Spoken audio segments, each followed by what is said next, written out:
दिल्ली में बुलडोजर कार्रवाई जारी। राजधानी दिल्ली में तुर्कमान गेट से लेकर शालीमार बाग तक विभिन्न इलाकों में बुलडोजर ड्राइव से हाहाकार मचा हुआ है।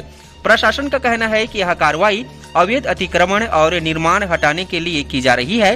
तुर्कमान गेट इलाके में मस्जिद के पास हुई कार्रवाई के दौरान कुछ झड़पें भी हुई, जिसमें पुलिसकर्मी घायल हुए। वहीं शालीमार बाग विधानसभा क्षेत्र के शालीमार गांव में सड़क चौड़ाई 30 फुट रोड के लिए नापी और निशान लगाई जा चुकी है। स्थानीय लोग अपने घर बचाने के लिए बार बार मुख्यमंत्री से अनुरोध कर रहे हैं। पूर्व आईपीएस और दिल्ली के पूर्व विशेष सलाहकार अधिवक्ता राकेश कुमार सिन्हा ने कहा कि प्रशासन और न्यायिक आदेशों के बीच संतुलन बनाना चुनौतीपूर्ण हो रहा है और इस तरह की कार्रवाई से सामाजिक तनाव बढ़ सकता है। सर, ये जो दिल्ली में बुलडोजर का ये चल रहा है, कई ऐसे जो मकान है जो ध्वस्त करने लगे, क्या ये प्लान है, किस हिसाब से है? कुछ लोगों को पता भी नहीं है इस मामले में।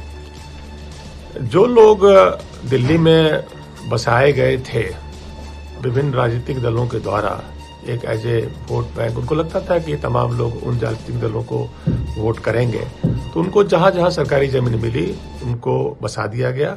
और ये भोले भाले लोग थे, इनको पता नहीं था कि जहां वो मकान बना रहे हैं, जहां वो इतने सालों से रह रहे हैं, वो जमीन वास्तविक उनकी नहीं है, वो सरकारी जमीन है। और उन लोगों को बिजली पानी के कनेक्शंस भी दे दिए गए, राशन कार्ड वगैरह तो बन ही जाता है, आधार कार्ड सब कुछ था।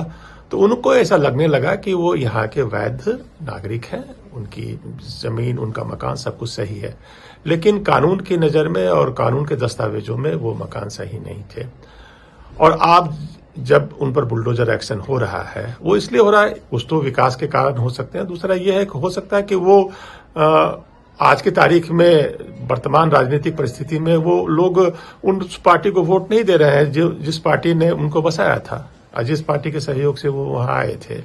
तो राजनीति भी इसमें है और कुछ गलतियां भी हुई हैं उन लोगों से कि जो लोग बहकावे में आके गलत जगह और बिना कानूनी दस्तावेज के मकान बनाने लग गए।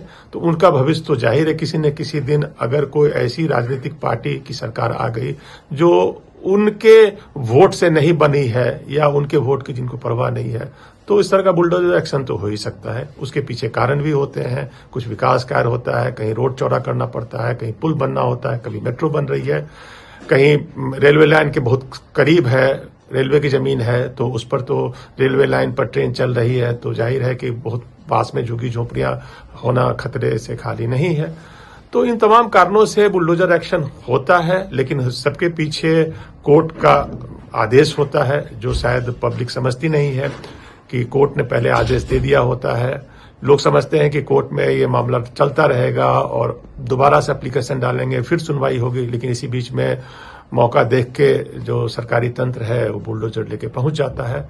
ये तो दुखद है, लेकिन इसकी शुरुआत पहले इसलिए होती है कि गलत तरीके से उन लोगों को सरकारी जमीनों पर बसाया गया है। इसके पीछे राजनीतिक दलों का हाथ है और उनके स्वार्थ के कारण आम जनता, गरीब जनता इस तरह से पिस जाती है। तो सर, क्या जिनके मकान टूट रहे हैं, जिनका मकान छीना जा रहा है, जो बेघर हो रहे हैं, उनके लिए कोई ऑप्शन होता है? क्या मुआवजा देंगे? क्या कोई उनको कहीं ऐसा जगह बसाया जाएगा?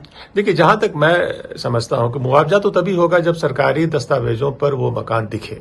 अगर वो उनकी जमीन हो और वो मकान नक्शे से पास किया गया हो और जिस पर एमसीडी और डीडीए की मुहर लगी हो, तब तो मुआवजा का बात उठती है, उसकी संभावना बनती है। लेकिन अगर वो यूं ही बना दिया गया है तो सरकार उस पर मुआवजा तो नहीं देगी। हाँ, रीसेटलमेंट की बात हो सकती है, इस तरह के पुराने कानूनी आदेश भी हैं। रीसेटलमेंट का मतलब होता है कि किसी दूसरी जगह पर उनको जमीन और मकान मुहैया कराया जाए।